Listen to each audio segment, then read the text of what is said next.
Right. Good afternoon, everyone. Welcome to Classical Concerts from Quarantine, episode 10. We've hit double figures. I'm not sure I genuinely considered that a possibility when we started, but I guess I should have done. Not much has changed here. The inevitable lull following our 8-week hysterical bake-off has come. And so I think we've all been in a position of struggling to rouse ourselves from the post-crumb lethargy that we've been wallowing in. However, yesterday we welcomed a new housemate to our family, I guess, which feels like a more significant and wonderful experience than it ever did before, because living with someone is so intense in lockdown. So it was lovely to welcome Robert and to make him feel at home here. He brought more plants than I think were in Gabby's wildest dreams. So we now have a trailing jasmine out the back and a lot of other wonderful treats. A trailing jasmine which exposed my mental obsession to the max yesterday, as I think I spent a good hour and a half shunning our new housemate, standing in the cold outside, trying to untangle this jasmine. I've had a long hard look at myself since then. Today we've got, I think, the most obscure probably program of any of the concerts, which I think is lovely and says a lot about some of the cool pieces that you guys have asked me to play for you. And I think it also has one of the most extreme contrasts of any concert we've done. What I'm actually going to do, which was an idea by the lady who requested the first piece, I'm going to play the first piece at the beginning and the end of the concert. Firstly, because it's quite short, and so it's quite nice to hear it more than once. And secondly, because I think it's going to prove a wonderful balm for our souls after the harrowing experience of the Janacek. We're doing this because I need something to do. There's no actual concerts, obviously. And so playing for you once a week gives me a reason to keep in touch with this little number here. I've always been the kind of person who works only really at full productivity when I have some deadlines. And so enforcing those deadlines on myself has been the only way to keep my hand in and keep me in touch with this wonderful instrument. We're also doing this to raise money for the NHS. And there's a link in the description. If you'd like to give money, if you're enjoying this concert, I'd be very grateful. We've already raised pretty much £4,000. And I think there's about another month to run on the Facebook donation page. So there's plenty of time yet. I don't normally talk about current affairs because I feel like current affairs are kind of boring. Well, not boring, but I think we might all have had enough of them. But I think we're all living in some weird kind of limbo the last couple of days after finding out what the government's chief advisor has been up to, squirreling around, breaking lockdown laws, and now everyone rushing to defend him. I think a lot of people are feeling a bit let down and a bit even more bemused and confused than we did before. It'll be very interesting to see how that plays out. Hopefully consistency will be shown and an example will be made. Fortunately, I've got some lovely music to divert you with for the next 40 minutes or so. The first is a request by my dear friend Laurie, who I met when we were working in a festival in Tenerife. Days I often think about as we're trapped inside here. I'm doubly trapped inside because hay fever has reared its head massively in the last couple of days. So in a way, my life is not so different to if I wasn't in lockdown right now anyway. So this is a piece by the French female composer Melanie Bonis. Or Bonis, possibly, but I think it would be pronounced Bonis. Not a composer I'd come across. The research I've done into her shows that she had one of the most extraordinary lives. And it's no doubt in my mind that if she had been born a man, she would not only have enjoyed a great deal of recognition, more recognition and success in her lifetime, but she would now be someone we very much talked about in the same breath as Debussy, Ravel, and the other great French composers who are very famous. She had, as I said, she had a remarkable life. She came from a very kind of conservative, conventional background. She fell in love with a singer when she was at music college, but this was such a dangerous profession that her parents forbade the union and took her out of the music college. She ended up marrying a businessman, someone she didn't seem to have a lot of affection for. She certainly didn't have a lot of affection for the kind of life he was expecting her to lead. And she began to live a sort of double life where she lived as his wife, performing her wifely duties, and then she changed her first name from Melanie to Mel to try and obscure the feminine angle, because we were very much living at a time where it was perceived that women couldn't create anything of any value. And so she began to compose under this name, Mel Bonis, and began to enjoy considerable success. She had studied with Franck and alongside Debussy, and her music got a great deal of recognition. But there was an unbelievable turmoil in her life. She ended up reconnecting with her old flame from the music conservatoire and developing a deep love for him, and then being plunged into so much angst because of the immorality in her eyes of that love versus her very religious background. She actually ended up getting pregnant by him, escaping to Switzerland to have the child, and a child that she could never legally recognize. And she was to eventually reveal she was forced to reveal the identity of the child's parentage to the child, who was called Madeleine, when Madeleine began to develop a relationship with her half-brother. And that was obviously very tormented and complicated. But they did They did make amends, and they ended up living together for a good part of the rest of their life once Melanie had been widowed. I've put a link to her website in the description on Facebook and YouTube, because she's someone we need to hear more about, and we need to hear more of her music, and certainly for me this is just the beginning. So I'm going to play you Romance sans paroles, a romance, love song without words. Very common theme, started really by Mendelssohn, was the idea of writing these songs without words so that you could take the natural soaring melodic line that a singer so naturally has and put it onto the piano. And also it really captivated the imaginations of the listeners, who could hear a piece of piano music with no lyrics, but were even more stimulated to think of what the story might be behind them. It's a beautiful little piece. Hope you enjoy it. Laurie, this is for you.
Go.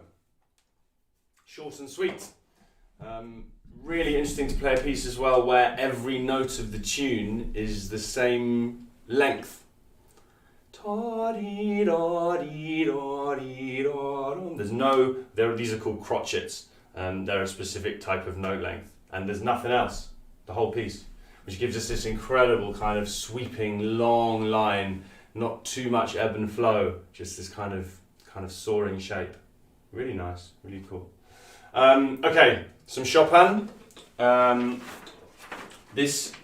The whole week this week has been a little bit of a voyage of discovery for me. I know many of Chopin's Mazurkas, but I don't know them intimately, and I've never played any of these. These were, well, one of them, the fourth one, was originally drawn to my attention by my student Guy a few weeks ago. But finding that the fourth one was just one of a set of four under the same opus number, opus 41, I thought it would be nice, as they're quite short, to add some mazurkas to my repertoire and to do them all, particularly because they're incredibly cool, unusual works. The mazurka is a Polish dance, a fairly simple affair, but in Chopin's hands nothing is ever simple, so far from making these kind of peasancy, rustic fripperies, they're works that he used to dig deep not only into his emotional well, but also into his music development of his musical language. So, for example, in the first work here, you'll hear, well, I don't know if you'll hear it, but he is dealing with the use of modal writing, as opposed to writing in majors or minors, writing in different keys and different scales, which is really interesting. Rhythmically, the mazurka is characterized by 3 beats in a bar. Normally when you have 3 beats in a bar, you have a stress on the first beat, the second is the lightest, and the third is an upbeat that leads us back into the strong first beat. And 3 beats in a bar is the time signature for any dance, because it gives us a really lovely sense of lilt and movement. But in the mazurka, it's characterized and quirked by often taking accented second or third beats, which have the effect of really destabilizing the music and giving a very kind of kooky, quirky aspect sometimes. It's worth noting that although the mazurka is a dance, in Chopin's hands and then in our hands as we play the music, one couldn't really dance to it because of what we call rubato, which is something that was developed most in the Romantic era of music, and is the idea of playing around with the time above and beyond what the composer has asked you to. It also comes from the idea of zero sum, so anything you borrow, you must give back. So if you push the music forwards, you must then later in the same phrase slow it down, so that the overarching feeling is one that you've stayed in time. I think it's one of the most powerful expressive tools we have as instrumentalists, and I think it's probably one of the things I would say most strongly sets classical music, and by that I mean Baroque, classical, Romantic, 20th century, aside from more popular music, more current popular music, where the meter and the pulse very seldom changes, of course, because it so often has intentions for people to dance to. So you'll hear a very elastic, flexible attitude to the pulse sometimes here. The first one is by far, he composed over 50 mazurkas, and they spanned his whole life. So he composed his first couple of mazurkas when he was 10, and was writing his last couple in the few years before he died. So that they're a really personal structure. And I mentioned briefly his emotional well. They have a sort of heavy, obviously nationalistic, patriotic element to it, because they are a Polish dance. And he therefore imbues them with a sort of combination of nostalgia and love, but often a kind of wistful love, as nostalgia would imply. Chopin adored his country hugely, but after leaving as a young man, he was never to return. And I only found out recently that on his departure, he'd been given a pot with some of Poland's soil in it. And it became one of his most precious possessions, and he was even buried with it, even though he never returned to Poland for the rest of his life. The first is by far the most substantial. It's marked Maestoso, majestic, so it has a real kind of serious nobility to it. It opens very simply, just a single melodic line with no accompaniment, and we go on an amazing emotional journey, and then right to the end we hear this very simple opening melody, fully orchestrated, marked very, very loud and incredibly impassioned and really quite angry. The second is a plaintive affair and quite short. The third is light and cheerful, reminds me of children playing, or of the introduction at least of like a band warming up before a party. And the last one I think is probably the lightest, most tender affair. Quite a simple opening melody, and but a very, very touching, beautiful, contrasting second theme. I learned earlier this week that a wonderful musician who I'd collaborated with last year is pretty ill at the moment from the virus, a guitarist called Palma. And so I really wanted to play some Chopin for you, Adam. I hear that you're a little bit on the mend, which is amazing. I've been listening to a bit more of your music. Adam has been doing incredible things playing Chopin on the guitar. Not literal transcriptions, but his own kind of covers, arrangements, if you like. And they're absolutely amazing. I've put a link in the description, so if you want to have a listen to what he's been up to, you can scroll to the bottom on YouTube and Facebook and have a listen. I heartily recommend it. But for now, Adam, I hope you continue your convalescence. I wish you all the best, and these are for you.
such quirky, unusual pieces, and amazing to think of how many he wrote. So, you know, those 4 are just a drop in the ocean of one genre of his output. Incredible.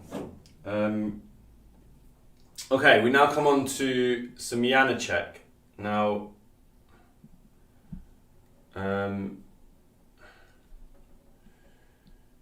obviously music is written for all sorts of different reasons, and sometimes it's very private, so we can only infer what Chopin was feeling when he wrote those works.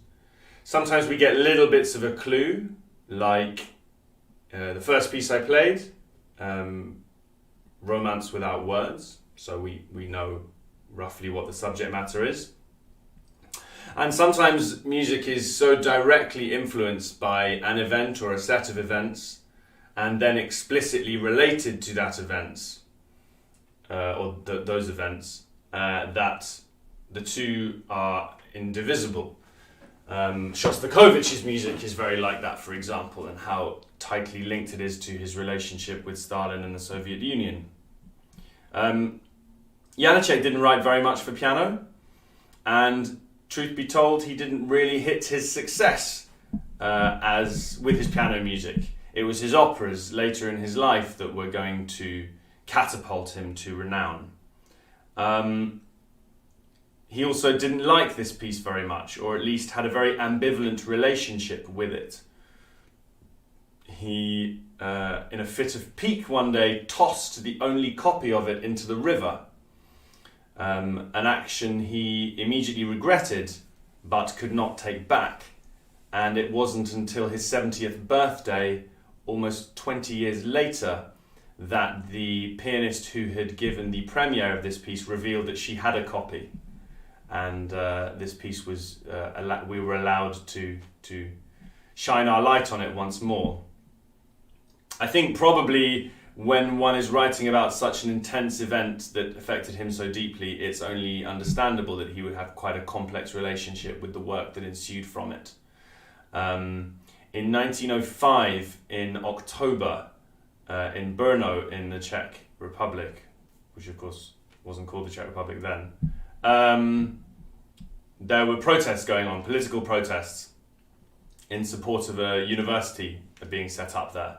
And a carpenter by the name of František Pavlik, which I'm 100% sure is not how you pronounce it, was part of the protests, and he was killed by the police entirely unjustifiably. And this shook Janacek to the core, and so he immediately started composing this piece, which is his piano sonata, but it also has a subtitle 10-1905, the 10th month of 1905, and another subtitle From the Streets. And he even inscribes the manuscript with a simple dedication to this ordinary worker, as he calls him. He says, the white steps of the Besedny Dum are stained with blood. The body of František Pavlik falls dead. He has come here to champion higher learning and has been slain by cruel murderers. The piece, as you can therefore imagine, is not a light affair. It's in just 2 movements. He originally had written a 3rd movement, which was to be a funeral march, but he binned that. So instead we have 2 movements, and the titles, for their given titles, are the Presentiment and then the Death. The way that he writes is very interesting. He builds things from very small ideas. So pretty much the whole of the first movement comes from the material that we hear in the first, 10 seconds. So we have this tune, and then this counter, this leads on to, and then the counterbalance from that is, and that acts as a kind of clarion call, an alert, a warning. You hear it punctuating the first movement several times at moments when we thought the music was otherwise peaceful. And he also takes that motif and uses it as an accompanimental device to provide a wash for the main tune a little bit after the beginning.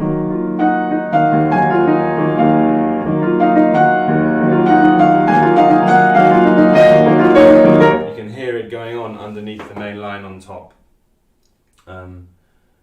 This is music of real bleakness, despair and tragedy. The second movement, as I understand it anyway, occupies at least three of the key areas of loss and grief. Shock at the beginning, the music doesn't move, the same rhythm is repeated every bar, and we are left in a feeling of total desolation and stasis. After that comes grief, a melodic line begins to emerge more clearly and sings a sort of lament. And then the music gradually builds into a wretched, furious roar of despair as anger is unleashed. This leads us back to the opening material that had been so static. It's still as static, but instead of being quiet, it's now explosive. It does eventually subside and finishes totally disarmingly with a major chord, which feels so... Well, maybe it feels quite cathartic. Maybe that's the best way of thinking about it. As if we have wrought ourselves and wrung out ourselves over such loss, and we at least have no more energy, and therefore are delivered some kind of peace. This is for Peter. Peter had his birthday yesterday, and in true Peter fashion, threw me a real curveball, because this is not the piece I would normally expect to play for someone's birthday. But he has very cool and eclectic tastes that I heartily approve of. And apparently you heard me play this in concert. It would have been a long time ago, because I haven't touched it for ages, and it made a big impression on you. As well it might. Unbelievably awesome piece that it is. And unbelievably awesome human that you are, Peter. I wish you a very happy birthday. And... this is for you.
Keen listeners to the end of that and to my chat will have observed that, of course, we didn't finish on a major chord at all.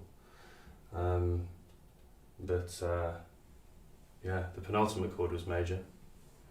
It's strange, you know, some days you wake up for concerts and you just feel completely not in the game at all. And that's life, being a performer. But normally, when you perform normally, i.e. not for a camera, there's so much adrenaline because there's the bars and the audience. It's so strange not having that drug to help sort of G1 up when one is feeling under the weather or off colour. I have to say a piece like the Janacek helps because one can wallow in the darkness, which is good. I forgot to mention that was also for Ben, who, again, legend for requesting the Janacek Sonata. I heartily approve of that taste. And it's been good for me today. As promised, leave you with something slightly lighter and another chance to hear that beautiful piece by Mel Bonis from the beginning of the programme.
No need to leave on such a bleak and despondent note.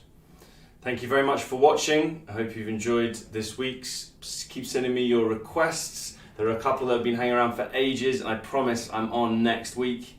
Ian specifically, gotcha, next week.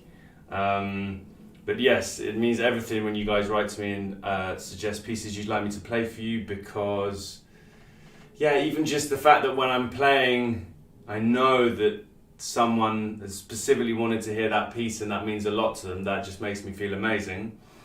And it's really fun as well, hearing what everyone has as their favourite pieces and then putting them together, trying to string nice programs together out of the requests. So please keep those coming in.